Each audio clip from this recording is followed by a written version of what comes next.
OCD husband part 4 రచయిత్రి పురం రామతులసి గారు. ఈశ్వర్ లోనికి వెళ్లేసరికి తన రూమ్ అంతా పూలతో డెకరేట్ చేసి ఉండటం చూసి, అమ్మా ఏం చేస్తున్నావు? బెడ్ మీద ఆ పూలేమిటి? నీకు తెలుసు కదా నాకు స్ట్రాంగ్ స్మెల్స్ అంటే పడవు అని అన్నాడు. నాకు తెలుసు నాన్న, అందుకనే స్మెల్ లేని పూలతోనే డెకరేట్ చేస్తున్నా అని చెప్పింది భార్గవి. అయినా ఇప్పుడు ఈ డెకరేషన్ అంత అవసరమా అమ్మా అన్నాడు ఈశ్వర్. అదేమిట్రా అలా అంటావు? ఈ రోజు మీ ఇద్దరికి ఫస్ట్ నైట్ గదిని డెకరేట్ చేయకుండా ఉంటారా అన్నది భార్గవి. అది విన్న ఈశ్వర్ షాక్ అవుతూ, ఏమిటి ఫస్ట్ నైటా అని అడిగాడు. అవును, నువ్వు వెళ్లి ముందు రెడీ అయ్యిరా అని చెప్పి భార్గవి అక్కడి నుండి వెళుతూ ఉంటే ఈశ్వర్ వెళుతూ ఉన్న భార్గవి వైపే చూస్తూ, అమ్మా అది కాదు అని ఏదో చెప్పబోతూ ఉంటే, ఏదైనా తర్వాత మాట్లాడుకుందాం, ముందు వెళ్లి రెడీ అయ్యిరా అని అంటూ అక్కడి నుండి వెళ్లిపోయింది భార్గవి. దానితో ఈశ్వర్ చేసేదేమీ లేక చిరాగ్గా వెళ్లి రెడీ అయి వచ్చాడు. అతను అక్కడకు వచ్చేసరికి గౌతమ్, వినోదులు ఈశ్వర్ వైపు బెడ్ వైపు మార్చి చూస్తూ ఉన్నారు. రేయ్ ఏమిటి, ఏం చేస్తున్నారు అని అడిగాడు ఈశ్వర్. ఏమీ లేదు అన్నయ్య అని అంటూ నవ్వుతూ ఈశ్వర్ వైపు చూసి దగ్గరకు వచ్చి, అన్నయ్య ఆల్ ది బెస్ట్ రా అని చెప్పాడు గౌతమ్. దానితో ఈశ్వర్ గౌతమ్ వైపు కోపంగా చూశాడు. ఈశ్వర్ చూపులకు భయపడ్డ గౌతమ్ వెంటనే అక్కడి నుండి వెళ్లిపోతూ, అన్నయ్య జాగ్రత్త అని చెప్పి అక్కడి నుండి పారిపోయాడు. వినోద్ వెళ్తూ ఉన్న గౌతమ్ వైపు ఈశ్వర్ వైపు నవ్వుతూ చూస్తూ ఉన్నాడు. దానితో ఈశ్వర్ ఏమిట్రా అన్నాడు. దానికి వినోద్ నథింగ్ క్యారియన్ అని చెప్పి బయటకు వెళ్ళినట్టే వెళ్లి మళ్ళీ వెనక్కు వచ్చి ఆల్ ది బెస్ట్ రా అని చెప్పాడు. రే నిన్ను అని ఈశ్వర్ అనేలోపే వినోద్ కూడా అక్కడి నుండి వెళ్లిపోయాడు. దాంతో ఈశ్వర్ చిరాకు పడుతూ తన రూమ్ ని చూస్తూ ఉన్నాడు. ఇటు రూమ్ లో చిత్ర ధాత్రిని రెడీ చేస్తూ, ఛీ నా జీవితం, నేను ప్రేమించిన నా బావతో ఫస్ట్ నైట్ చేసుకోవటానికి దీన్ని రెడీ చేయవలసి వస్తుంది, ఏం చేస్తాం అంతా నా కర్మ అని మనసులోనే తనని తాను తిట్టుకున్నది. అది చూసిన చంద్రిక, భగవంతుడా ఇలాంటి పరిస్థితి ఎవరికి రాకూడదు అని మనసులోనే అనుకుంటూ చిత్ర వైపు జాలిగా చూసింది. ఇంతలో భార్గవి పాలు గ్లాస్తో అక్కడికి వచ్చి, ధాత్రి రెడీ అయిపోయావా అని అంటూ ధాత్రిని చూసి ఆ గ్లాస్ ని పక్కన పెడుతూ, అబ్బా నా కోడలు ఎంత అందంగా ఉన్నదో, నా దిష్టి తగిలేలా ఉన్నది అని అంటూ కళ్ళకు ఉన్న కాటుకను తీసి ధాత్రి బుగ్గన పెట్టింది. అదంతా చూస్తూ ఉన్న చిత్ర మనసులో, అసలు ఇప్పుడు ధాత్రి స్థానంలో నేను ఉండాలి, ఇవన్నీ నాకు జరగాలి, నాకు అదృష్టం లేకుండా పోయింది అని బాధపడుతూ ఉన్న పైకి మాత్రం ఆ బాధను చూపించకుండా వారి వైపే చూస్తూ ఉన్నది. చంద్రిక అదంతా చూస్తూనే చిత్ర పైకి నవ్వుతూనే లోపల ఎంత బాధపడుతుందో అర్థం చేసుకున్నది. సరే ధాత్రి జాగ్రత్త, వాడికి నచ్చినట్టుగా నడుచుకో అని చెప్పింది భార్గవి. ధాత్రి కూడా సిగ్గుపడుతూ సరే అత్తయ్య అన్నది. అది చూసిన చిత్ర, ఛీ నువ్వు సిగ్గుపడకే, నాకు ఇప్పుడే చావాలి అనిపిస్తుంది అని మనసులో అనుకున్నది. అబ్బో అదంతా సిగ్గే అని అంటూ ఆట పట్టించింది భార్గవి. ఓ అత్తయ్య అని అంటూ మరింత సిగ్గుపడుతూ ఉన్నది ధాత్రి. అది చూసిన భార్గవి, తర్వాత సిగ్గుపడదులే కాని పద, ముహూర్తానికి టైం అవుతుంది అని పక్కన పెట్టిన పాలు గ్లాసుని ధాత్రికి ఇస్తూ, చూడు ధాత్రి ఇవి ఇద్దరు చెరో సగం తాగాలి అని చెప్పింది భార్గవి. సరే అత్తయ్య అని చెప్పింది ధాత్రి. అలాగే మరో విషయం, వాడు కొద్దిగా మొహమాటస్తుడు, నువ్వే కొంచెం చొరవ తీసుకుని వాడికి దగ్గర కావటానికి ప్రయత్నించాలి అని చెప్పింది భార్గవి. సరే అత్తయ్య ప్రయత్నిస్తాను అన్నది ధాత్రి. ప్రయత్నించటం కాదు, సంవత్సరం తిరిగేసరికి నా చేతిలో మనవడినో మనవరాలినో పెట్టాలి అన్నది భార్గవి. అది విన్న ధాత్రి సిగ్గుతో తల కిందకు వంచి నవ్వింది. సరే పద అని ధాత్రిని ఈశ్వర్ రూమ్ దగ్గరకు తీసుకుని వెళ్లి బయట నుంచే ధాత్రిని లోనికి తోసేసి నవ్వుతూ బయట నుండి డోర్ వేసింది భార్గవి. తనతో పాటు వచ్చిన చిత్ర చంద్రికాలను చూసి, పదండి ఇక మనం కూడా వెళ్లి పడుకుందాం అన్నది. సరే అని చెప్పి చిత్ర చంద్రికాలు కూడా అక్కడి నుండి వెళ్లిపోయారు. ఇటు తన రూమ్ లోనికి వచ్చిన ధాత్రిని చూసిన ఈశ్వర్ ఆశ్చర్యంతో ఆమెను అలానే చూస్తూ ఉండిపోయాడు.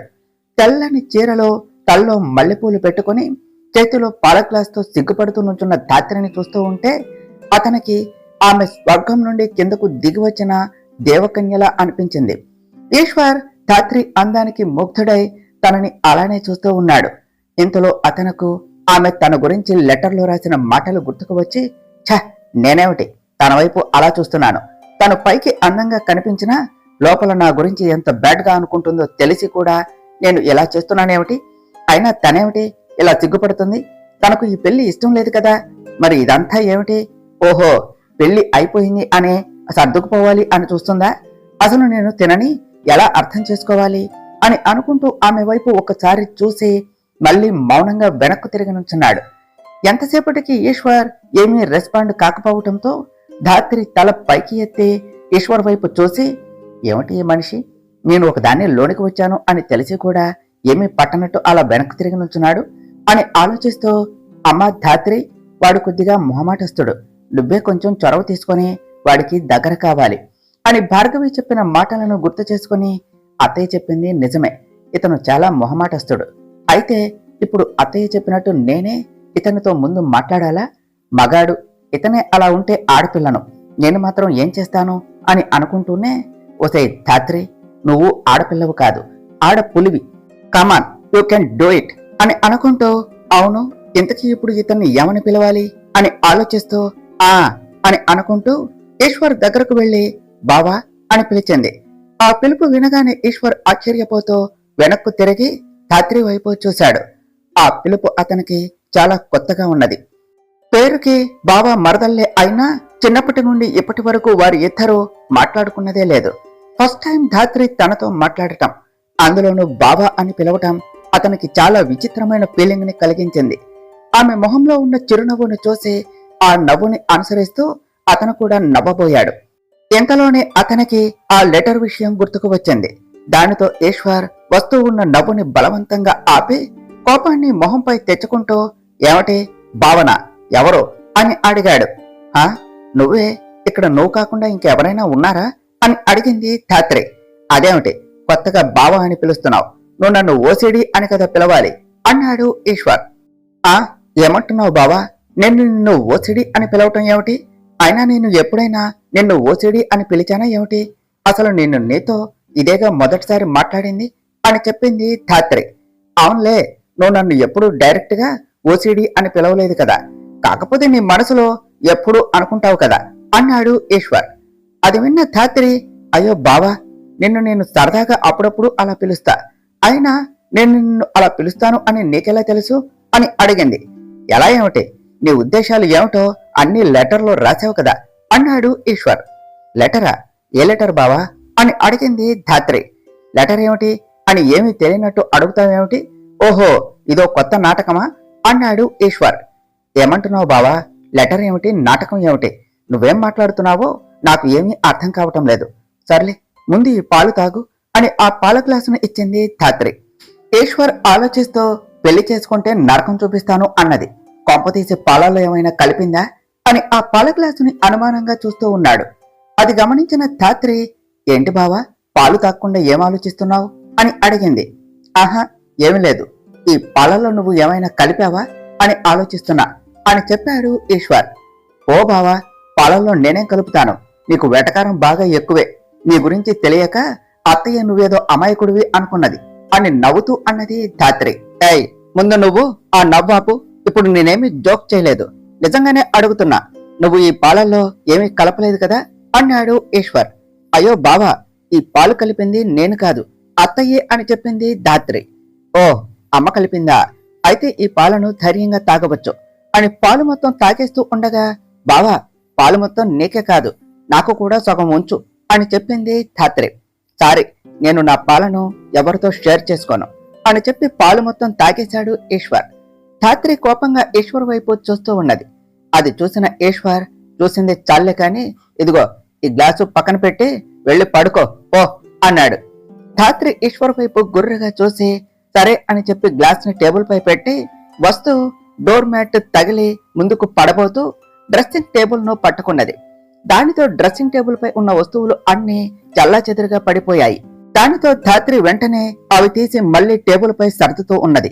అది చూసిన ఈశ్వర్ కు కోపం వచ్చి, ఏ ఇడియట్, నీకు బుద్ధి లేదా, చూసుకుని నడవ్వా అని తిట్టాడు.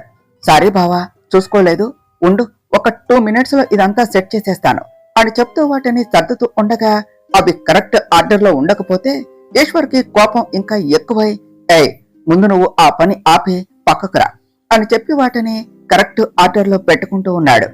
అదంతా ధాత్రి జాగ్రత్తగా గమనిస్తూ ఉన్నది. ఈశ్వర్ తనని చూస్తూ ఉన్న ధాత్రిని చూసి, ఏమిటి చూస్తున్నావు, పడుకో అన్నాడు. ధాత్రి సరే అని తల ఊపి బెడ్ మీద పడుకోవటానికి వెళ్ళింది. ఏయ్, ఎక్కడికి వెళ్తున్నావు అని అడిగాడు ఈశ్వర్. నువ్వే కదా నిద్రపోమని చెప్పావు, అందుకనే ఆయన బెడ్ పై కూర్చుంటూ చెప్పింది ధాత్రి. ఏయ్, ముందు నువ్వు ఆ బెడ్ పై నుండి లే అన్నాడు ఈశ్వర్. ఏమైంది బావా అని అడిగింది ధాత్రి. నాకు నా బెడ్ ఎవరితోనూ షేర్ చేసుకోవటం ఇష్టం ఉండదు అని చెప్పాడు ఈశ్వర్. ఇది మరీ బాగుంది. ఇన్నాళ్ళు అంటే నువ్వు ఒక్కడవే కాబట్టి పర్వాలేదు. ఇప్పుడు నీకు నాకు పెళ్ళయింది కాబట్టి ఈ బెడ్ నాది కూడా అన్నదే ధాత్రి. అది ఇష్టంతో పెళ్లి చేసుకున్న వాళ్లకు, మనకు కాదు అన్నాడు ఈశ్వర్. అది విన్న ధాత్రి, ఏమిటి బావా ఏమన్నావు, ఇష్టం లేని పెళ్ళా అని అడిగింది. అదంతా తర్వాత, ముందు నువ్వు నా బెడ్ మీద నుండి లే అన్నాడు ఈశ్వర్. మరి నేను ఎక్కడ పడుకోవాలి అని అడిగింది ధాత్రి. వెళ్ళి ఆ సోఫాలో పడుకో అని చెప్పాడు ఈశ్వర్. ఏమిటి సోఫాలోనా, నా వల్ల కాదు, నాకు బెడ్ మీద పడుకోవటమే అలవాటు అని చెప్పింది ధాత్రి. అయితే ఇప్పుడు అలవాటు చేసుకో అన్నాడు ఈశ్వర్. నో బావా, నేను వెళ్ళను అన్నది ధాత్రి. వెళ్తావా లేదా అన్నాడు ఈశ్వర్. లేదు, నేను వెళ్ళను అని చెప్పింది ధాత్రి. సరే అయితే అని ధాత్రిని తన చేతులతో పైకి ఎత్తుకున్నాడు. సడన్ గా ఈశ్వర్ తనని ఎత్తుకోగానే ధాత్రి షాక్ అవుతూ ఈశ్వర్ వైపే చూస్తూ ఉన్నది. ఈశ్వర్ని అంత దగ్గరగా చూసిన ధాత్రి మనసులో ఏదో తెలియని అలజడి. అది ఏమిటో అర్థం కాని స్థితిలో ఉన్న ధాత్రిని తీసుకుని వచ్చి సోఫాలో పడేశాడు ఈశ్వర్. అబ్బా, ఏమిటి బావా, మరీ ఇంత రోడ్డుగా బిహేవ్ చేయాలా? ఇప్పుడు నీతో పాటు నేను ఆ బెడ్ పై పడుకుంటే ఏమైంది అని అడిగింది ధాత్రి. ఏయ్, నీకు ముందే చెప్పాను కదా, నాకు నా బెడ్ షేర్ చేసుకోవటం ఇష్టం లేదు అని. సో ఈ రోజు నుంచి నీ ప్లేసు ఇక్కడ, నా ప్లేసు అక్కడ, దట్స్ ఇట్ అని చెప్పి వెళ్లి బెడ్ పై పడుకున్నాడు ఈశ్వర్. ధాత్రి ఈశ్వర్ వైపు కోపంగా చూస్తూ, అంతకుముందు ఈశ్వర్ ఇష్టం లేని పెళ్లి అన్న మాట గుర్తు చేసుకుని, బావ ఎందుకు ఇష్టం లేని పెళ్లి అని అన్నాడు అని ఆలోచిస్తూ అలానే పడుకున్నది. ఇటు చంద్రిక టెన్షన్ తో అటు ఇటు తిరుగుతూ ఉన్నది. అది చూసిన చిత్ర, అబ్బా ఇప్పుడు ఏమైందనత్త అంత టెన్షన్ పడుతున్నావు అని అడిగింది. ఏమైంది అని అంత కూల్గా అడుగుతావేమిటి చిత్ర, నువ్వేమో ఏదో ఒకటి చేసి వాళ్ళ ఇద్దరిని విడదీస్తాను అని అన్నావు. ఇప్పుడేమో అవతల వాళ్లకు ఫస్ట్ నైట్ జరుగుతూ ఉంటే ఇక్కడ కూల్గా కూర్చొని ఐస్ క్రీమ్ తింటున్నావు. అసలు నీ మైండ్ లో ఏముందో నాకు అర్థం కావటం లేదు చిత్ర అన్నది చంద్రిక. ఓ, దాని గురించే నీ టెన్షను, నువ్వేమీ కంగారు పడకత్తా, ఈరోజు వాళ్ళ ఇద్దరి మధ్య ఏమీ జరగదు అని చెప్పింది చిత్ర.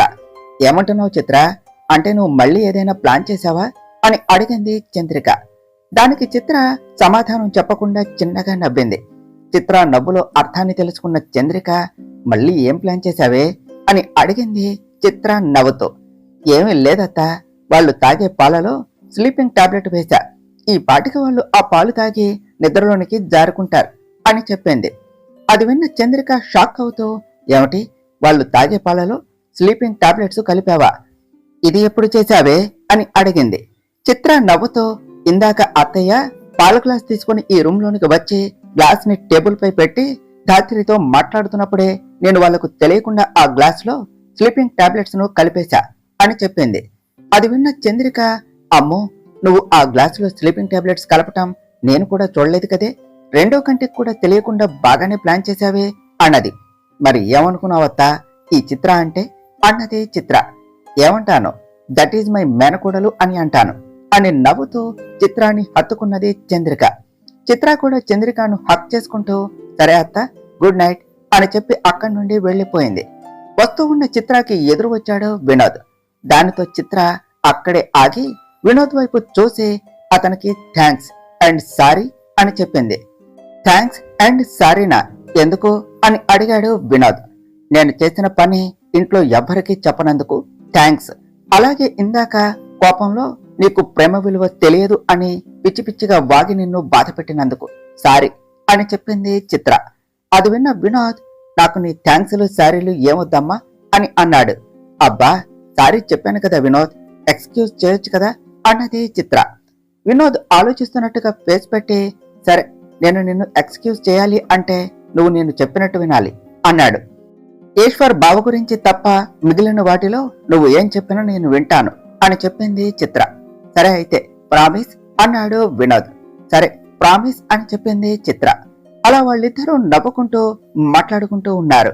అది అప్పుడే వాటర్ కోసం బయటకు వచ్చిన భార్గవి చూసి చిన్నగా నవ్వుకొని అక్కడి నుండి మళ్ళీ తన రూమ్ కు వెళ్లిపోయింది. అలా మాట్లాడుకుంటూ ఉన్న వినోద్, చిత్రాలు సమయాన్ని మర్చిపోయారు. ఇంతలో చిత్ర ఫోన్లో టైం చూసుకొని, ఓ మై గాడ్, టైం ఎంత అయిందో చూడు, నీతో మాట్లాడితే నాకు అస్సలు టైమే తెలియదు.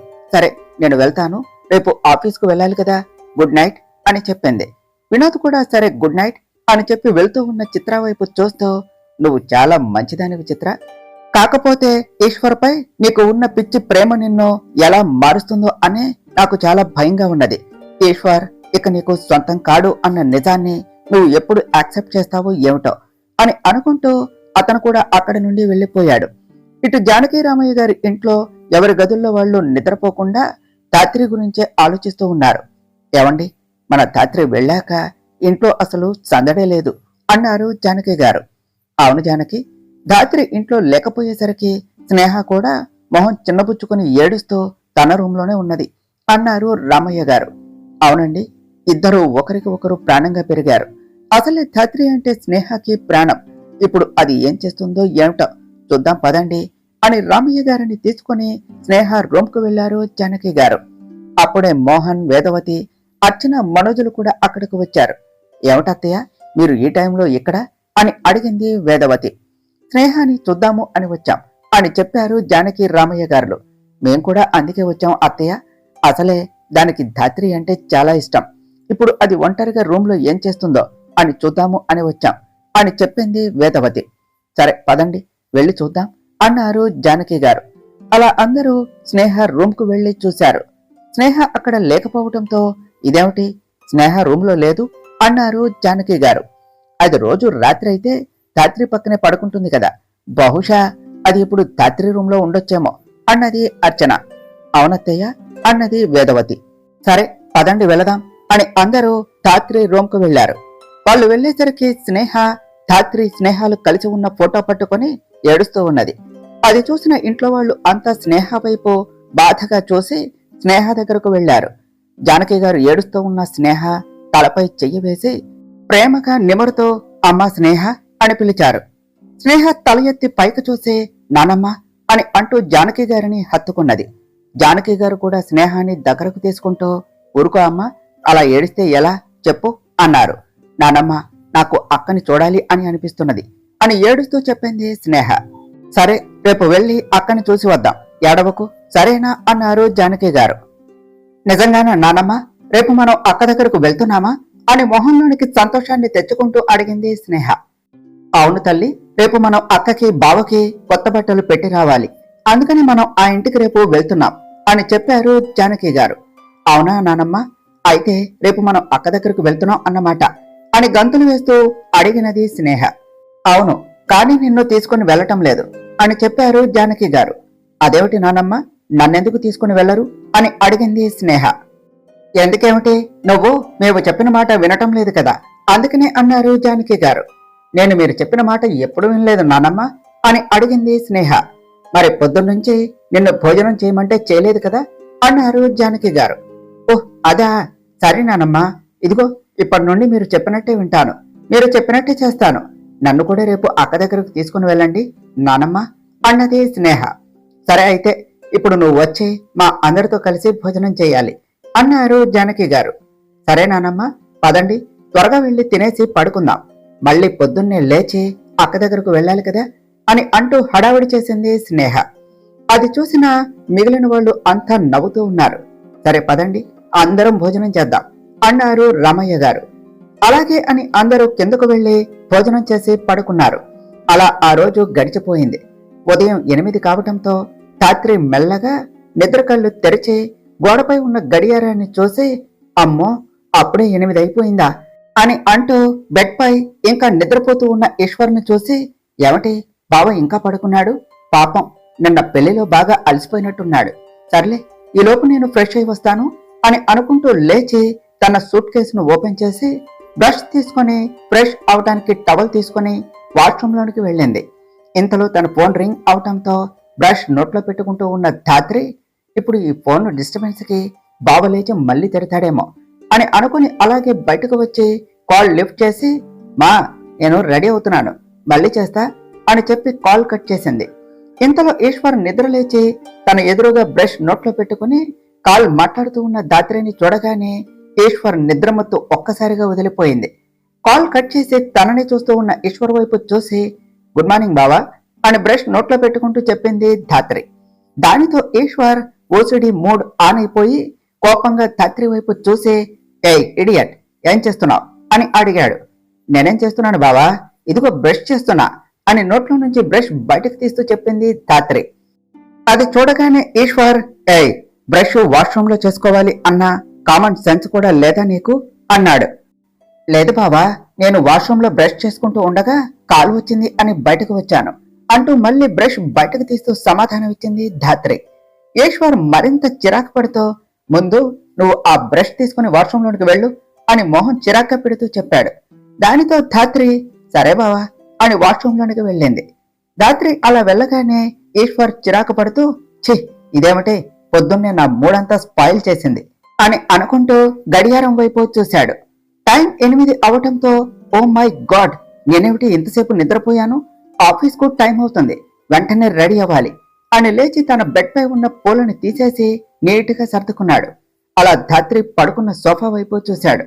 దాని మీద ధాత్రి కప్పుకున్న బెడ్షీట్ చిందరవందరగా పడి ఉండటం చూసి ఈశ్వర్ కు కోపం మరింత ఎక్కువై ఏయ్ ధాత్రి అని అరిచాడు. దానికి ధాత్రి బాత్రూంలో నుండి ఏమిటి బావా అని అడిగింది. పడుకొని లేచాక పక్క సరిచేసే అలవాటు నీకు లేదా అని కోపాన్ని కంట్రోల్ చేసుకుంటూ అడిగాడు ఈశ్వర్. లేదు బావా, ఇంటి దగ్గర ఎప్పుడూ అమ్మాయి మడత పెట్టేది అని చెప్పింది ధాత్రి. అది అక్కడ, ఇక్కడ కాదు, ఇక్కడ నీ పని చేయటానికి మీ అమ్మ రాదు, నీ పని నువ్వే చేసుకోవాలి అన్నాడు ఈశ్వర్. సరేలే బావా, వాటిని అలా ఉంచు, నేను బయటకు వచ్చాక వాటిని మడత పెడతా అని చెప్పింది ధాత్రి. ఏమిటి, నువ్వు బయటకు వచ్చేదాకా నేను వాటిని చూస్తూ కూర్చోవాలా? నా వల్ల కాదు, వాటిని అలా చూస్తూ ఉంటే నాకు పిచ్చెక్కిపోతుంది అన్నాడు ఈశ్వర్. అయితే ఇప్పుడేం చేయమంటావు బావా, స్నానం మధ్యలోనే ఆపేసి రానా ఏమిటి, ఒక 5 minutes వెయిట్ చేయి అన్నది ధాత్రి.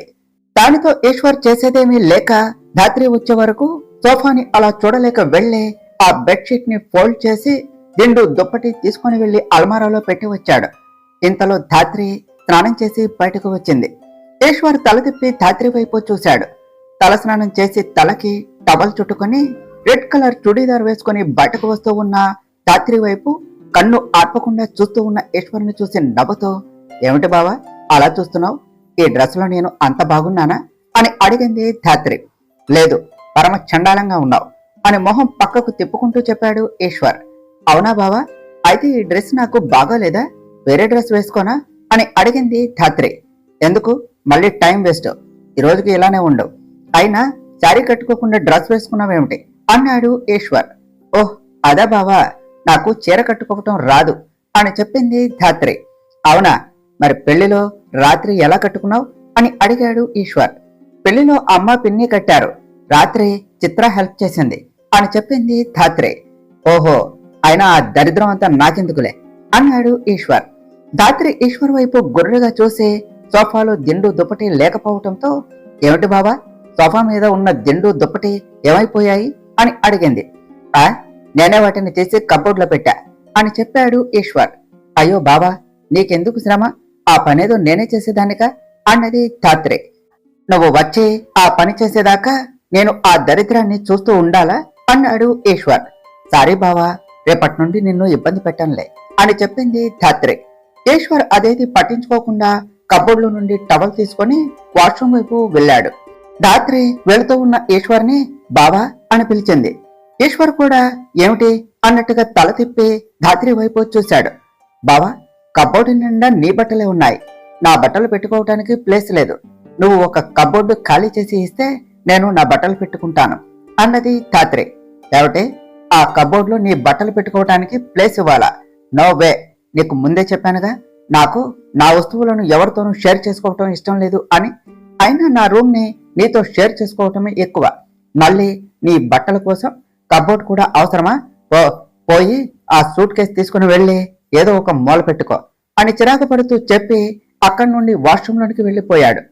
ధాత్రి ఈశ్వర్ మాటలకు బాధపడుతూ తన సూట్ కేసు తీసుకుని కబోర్డు పక్కన ఖాళీ ఉన్న చిన్న ప్లేస్ లో పెట్టుకుంటూ తన పుట్టింటిని గుర్తు చేసుకుంటూ ఉన్నది.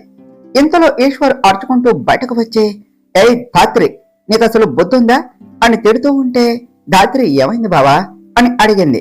ఏమైంది ఏమిటి, రా అని ధాత్రిని వాష్రూమ్ కు తీసుకుని వెళ్ళి, ఏమిటి ఇది అని వాష్రూమ్ బేసిన్ వైపు చూపించాడు. ఏమిటి అని అడుగుతానేమిటి బావా, వాష్ బేసిను అని చెప్పింది ధాత్రి. అది వాష్ బేసిను అని నాకు తెలుసు, నేను చెప్తుంది ఆ టూత్ పేస్ట్ గురించి అని అంటూ క్యాప్ తీసి ఉన్న టూత్ పేస్ట్ వైపు చూపించాడు ఈశ్వర్. ఓహ్ ఇదా, ఏముంది, క్యాప్ పెట్టడం మర్చిపోయినట్టు ఉన్నా, అది పెడితే సరిపోతుందిగా బావా అని అంటూ టూత్ పేస్ట్ కి క్యాప్ పెట్టి, ఇప్పుడు ఓకేనా అన్నది ధాత్రి. ఓకే ఏమిటి, ఇది ఇంకోసారి రిపీట్ అయితే నీకు మర్యాదగా ఉండదు. అయినా నువ్వు ఇదంతా కావాలి అని నన్ను ఇబ్బంది పెట్టాలి అనే కదా చేస్తున్నావు, నిన్ను పెళ్లి చేసుకున్నందుకు బాగానే బుద్ధి చెప్తున్నావుగా అన్నాడు ఈశ్వర్. ఏమంటున్నావు బావా, నేను ఇదంతా కావాలని ఎందుకు చేస్తాను, నాకు చిన్నప్పటి నుండి ఇలా ఉండటం అలవాటైపోయింది. అలవాటులో పొరపాటుగా నీ గురించి, నీ ప్రాబ్లం గురించి మర్చిపోయి ఇలా చేశాను.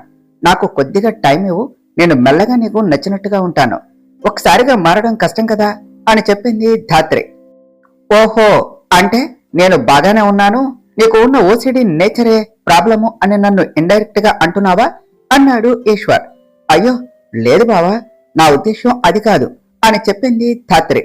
నీ ఉద్దేశాలు ఏమిటో నాకు బాగా తెలుసు అని ధాత్రిని వాష్రూమ్ నుండి బయటకు గెంటేసి డోర్ వేసుకున్నాడు ఈశ్వర్. దానితో ధాత్రి కళ్ళల్లో ఒక్కసారిగా నీళ్లు తిరిగాయి.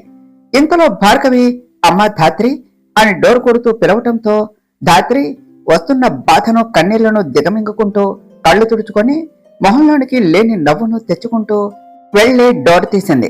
భార్గవి డోర్ తెరిచిన ధాత్రి వైపు చూస్తూ అప్పుడే నిద్రలేచి ఫ్రెష్ అయిపోయావా అని అడిగింది. హా అవునత్తయ్య అని చెప్పింది ధాత్రి. సరే అని అంటూ రూమ్ అంతా చూసి, ఇంతకీ వాడు ఏడి అని అడిగారు భార్గవి. బావు ఇప్పుడే లేచి ఫ్రెష్ అవటానికి వాష్రూమ్ లోనికి వెళ్ళాడు అత్తయ్య అని చెప్పింది ధాత్రి.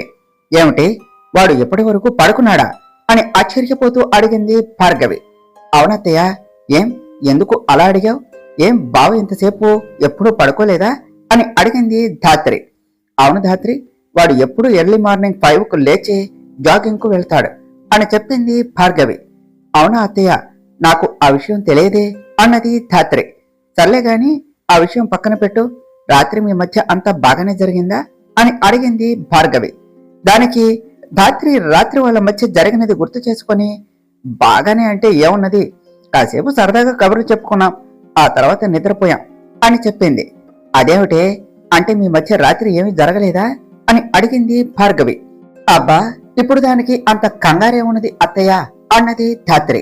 అది కాదే అని భార్గవి ఏదో చెప్పబోతూ ఉండగా, అబ్బా అత్తయ్య, అసలే నాకు బావకి సడన్ గా పెళ్ళయింది, పైగా మేము పేరుకి బావ మరదల్లే అయినా ఇప్పటి వరకు ఒక్కసారి కూడా మాట్లాడుకున్నది లేదు కదా, అలాంటిది మేము దగ్గర కావాలి అంటే కొంచెం టైం పడుతుంది కదా, ముందు మేమిద్దరం ఒకరిని ఒకరు అర్థం చేసుకోవాలి, ఆ తర్వాత నెమ్మదిగా అన్నీ జరుగుతాయిలే, నువ్వు దాని గురించి వదిలే అన్నది ధాత్రి. సరేలే పద, కిచెన్లోనికి వెళదాం, ఈ రోజు నువ్వు ఇంట్లో పాలు పొంగించాలి అని చెప్పింది భార్గవి. సరే అత్తయ్య అని చెప్తూ, ఆ అత్తయ్య, నాకు శారీ కట్టుకోవటం రాక డ్రెస్ వేసుకున్నాను, పర్వాలేదా అని అడిగింది ధాత్రి. అందులో ఏముందే, నీకు ఎలా కంఫర్టబుల్ గా ఉంటే అలా ఉండు, పద ముందు కిందకు వెళదాం అన్నది భార్గవి. సరే అత్తయ్య అని చెప్పి భార్గవితో కలిసి కిందకు వచ్చింది ధాత్రి. ధాత్రి కిందకు వచ్చేసరికి కృష్ణమరాజు గారు సోఫాలో కూర్చొని వస్తూ ఉన్న ధాత్రిని చూసి, గుడ్ మార్నింగ్ మనవరాలా అన్నారు. గుడ్ మార్నింగ్ తాతగారు అని చెప్పి కృష్ణమరాజు గారి కాళ్లకు నమస్కారం చేసి ఆశీర్వాదం తీసుకున్నది ధాత్రి. శీఘ్రమేవో సుపుత్ర ప్రాప్తిరస్తు అని దీవించారు కృష్ణమరాజు గారు. అది విన్న ధాత్రి ఆశ్చర్యపోతూ కృష్ణమరాజు గారి వైపు చూసింది. ఏమిటి మనవరాలా అలా చూస్తున్నావు అని అడిగారు కృష్ణమరాజు గారు. ఏమీ లేదు తాతయ్య అని చెప్పింది ధాత్రి. సరే మనవరాలా, నీ చేత్తో కొద్దిగా కాఫీ ఇస్తావా అన్నారు కృష్ణమరాజు గారు. అయ్యో తాతయ్య, నాకు కాఫీ పెట్టడం రాదు అని చెప్పింది ధాత్రి. అవునా తల్లి, అయితే మీ అత్త పెడుతుందిలే కానీ నువ్వు ఆ కప్పుని తీసుకొనిరా అన్నారు కృష్ణమరాజు గారు. సరే తాతయ్య అని నవ్వుతూ చెప్పి భార్గవితో కలిసి కిచెన్లోనికి వెళ్ళింది ధాత్రి. కిచెన్లోనికి రాగానే ధాత్రి అక్కడే ఉన్న పని మనిషి రమణమ్మతో, ఎలా ఉన్నావు రమణమ్మ అని అడిగింది. నేను బాగానే ఉన్నానమ్మా అని చెప్పింది రమణమ్మ. టిఫిన్ రెడీ అయిపోయిందా రమణమ్మ అని అడిగింది భార్గవి. టిఫిన్ ఎప్పుడో రెడీ అయిపోయిందమ్మా అని చెప్పింది రమణమ్మ. సరే, టిఫిన్ పని ఎలాగో అయిపోయింది కాబట్టి ధాత్రి ముందు పాలు పొంగించాలి, ఆ గిన్నె తీసుకో అని చెప్పింది భార్గవి.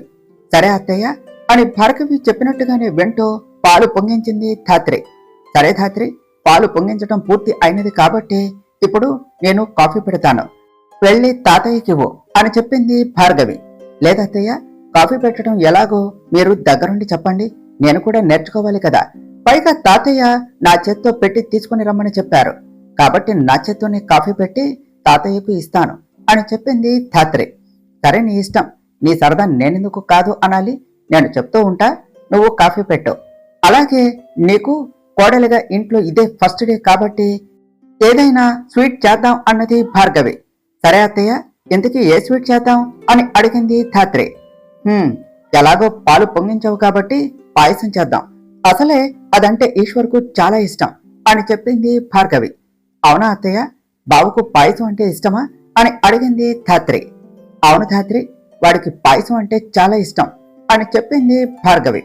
అయితే పాయసం ఎలా చేయాలో త్వరగా చెప్పండి అత్తయ్య అన్నది ధాత్రి. సరేలే, ముందు కాఫీ పెట్టు అన్నది భార్గవి. సరే అని భార్గవి చెప్పినట్టే ముందు కాఫీ పెట్టడం నేర్చుకొని మరి కాఫీ చేసి కృష్ణంరాజు గారికి తీసుకుని వెళ్లి ఇచ్చి, తాతయ్య కాఫీ అడిగారు, ఇదిగోండి నేనే చేసి తీసుకుని వచ్చా, తాగి ఎలా ఉందో చెప్పండి అని కృష్ణంరాజు గారికి కాఫీ కప్పు ఇస్తూ అన్నది ధాత్రి. ఇప్పుడేగా కాఫీ పెట్టడం రాదు అన్నావు, మరి ఎలా పెట్టావు అని అడిగారు కృష్ణంరాజు గారు కాఫీ కప్పును తీసుకుంటూ. మీరు అడిగారు అని కాఫీ ఎలా పెట్టాలో నన్ను అడిగి నేర్చుకుని మరి మీకు కాఫీ కలిపి తీసుకుని వచ్చింది మామయ్య గారు అని చెప్పింది భార్గవి. అవునా తల్లి అని ధాత్రి వైపు ప్రేమగా చూస్తూ అన్నారు కృష్ణంరాజు గారు. అవును తాతయ్య, కాఫీ తాగి ఎలా ఉందో చెప్పండి అని కృష్ణంరాజు గారు ఏం చెప్తారా అని ఎదురు చూస్తూ ఉన్నది ధాత్రి. సరే అని కృష్ణంరాజు గారు కాఫీ కొంచెం సిప్ చేసి కనుబొమ్మలు పైకు ఎగరేసి ధాత్రి వైపు చూశారు. ధాత్రి కృష్ణంరాజు గారు చెప్పే సమాధానం కోసం ఎదురు చూస్తూ ఆయన వైపే చూస్తూ ఉన్నది. పర్వాలేదే, కాఫీ పెట్టడం మొదటిసారి అయినా అద్భుతంగా పెట్టావు అని ధాత్రి వైపు మెచ్చుకోలుగా చూశారు కృష్ణంరాజు గారు. నిజంగానా తాతయ్య, నేను పెట్టిన కాఫీ మీకు నిజంగా నచ్చిందా, లేక నేను బాధపడతాను అని అలా చెప్తున్నారా అని అడిగింది ధాత్రి. లేదమ్మా, నిజంగా నీ కాఫీ చాలా బాగుంది అని చెప్పారు కృష్ణంరాజు గారు. అవునా తాతయ్య, అయితే ఇంకాసేపు ఆగండి, పాయసం కూడా చేసి తీసుకుని వస్తా అని చెప్పింది ధాత్రి. సరే అని నవ్వుతూ కాఫీ తాగుతూ చెప్పారు కృష్ణంరాజు గారు. సరే అత్తయ్య, పదండి వెళ్ళి పాయసం చేద్దాం అని భార్గవిని తీసుకుని కిచెన్లోనికి వెళ్ళింది ధాత్రి. తర్వాత ఏమి జరిగిందో నెక్స్ట్ పార్ట్లో తెలుసుకుందాం ఫ్రెండ్స్. డియర్ ఫ్రెండ్స్, మీకు కనుక ఈ కథ నచ్చినట్లయితే మీ అభిప్రాయాలను కామెంట్ల రూపంలో తెలియచేయండి. ఈ వీడియోను లైక్ చేయండి, షేర్ చేయండి, మా ఛానల్ను సబ్స్క్రైబ్ చేసుకోండి ఫ్రెండ్స్. Thank you.